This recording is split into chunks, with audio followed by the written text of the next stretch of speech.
track to the future is paved with optimism, innovation, and growth, thanks to Dan Hesse. In 2007, Sprint needs a turnaround from an alarming downward slide. Enter Dan Hesse with courage, determination, and his own business style.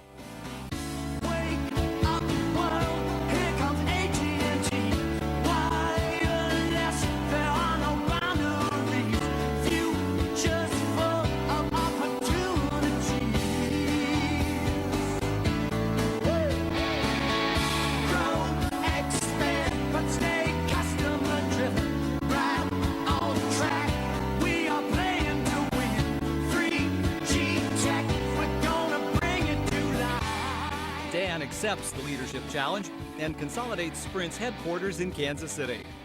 He effectively said that these fine people are struggling and that he can lead them to be, once again, the proud and iconic group that they really are. And I just thought that said a lot to me, because it really spoke to many things. One, the level of his compassion, but two, also the willingness to accept a challenge. Dan Hesse knows Sprint's greatest challenge is customer satisfaction and focuses everyone on improving it. If you have satisfied customers and consumers, if you run your business on an efficient basis in terms of balancing cost management against having the kind of talent you need, then your shareholders are just going to be fine.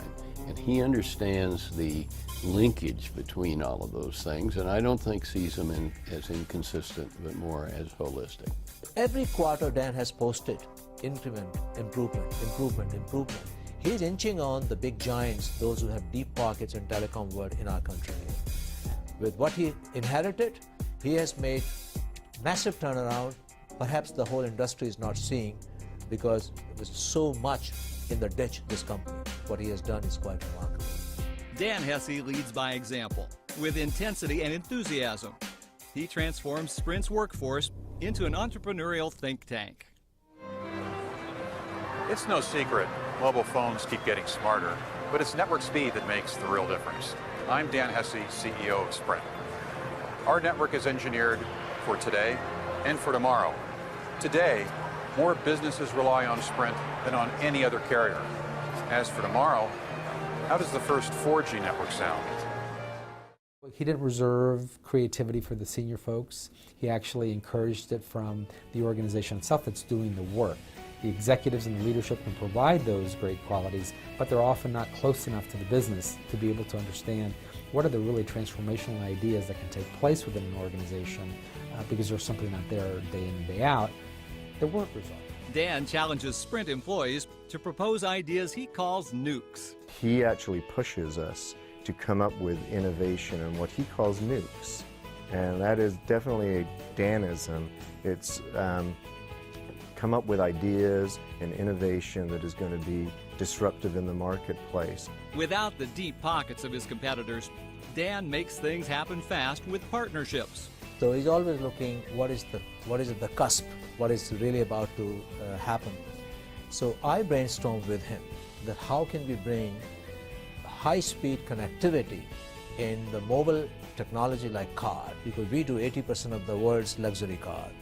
And he is the technology provider for connectivity. Sprint is first to market with broadband wireless, an explosive nuke called 4G.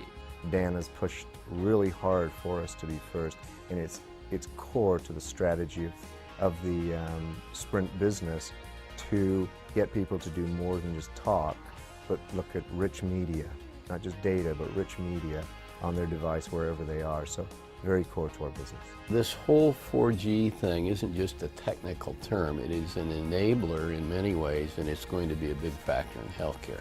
So I'm very proud of what he's done in that area. Dan proudly shares free time with Diane and their two sons. Once a great Notre Dame athlete, Dan gets a kick out of the boys' basketball and baseball games, maybe as much as traveling together, or the boys' band. To have someone on your team that you know supports you, but also has a great mind to be able to help think things through is just a blessing, and he has that in spades with Diane. Dan's personal values are wrapped in building community.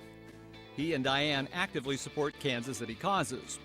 He also builds community through Sprint, across the country and here at home. Junior Achievement is a special example.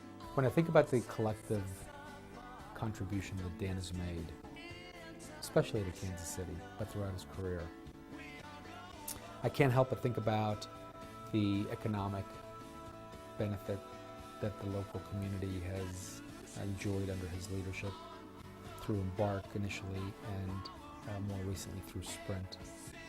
He impacts and he leads thousands and thousands of people. He captures the essence of everything that Junior Achievement is all about and stands for. Tonight, we salute Junior Achievement's 2010 Business Hall of Fame laureate, Dan Hesse.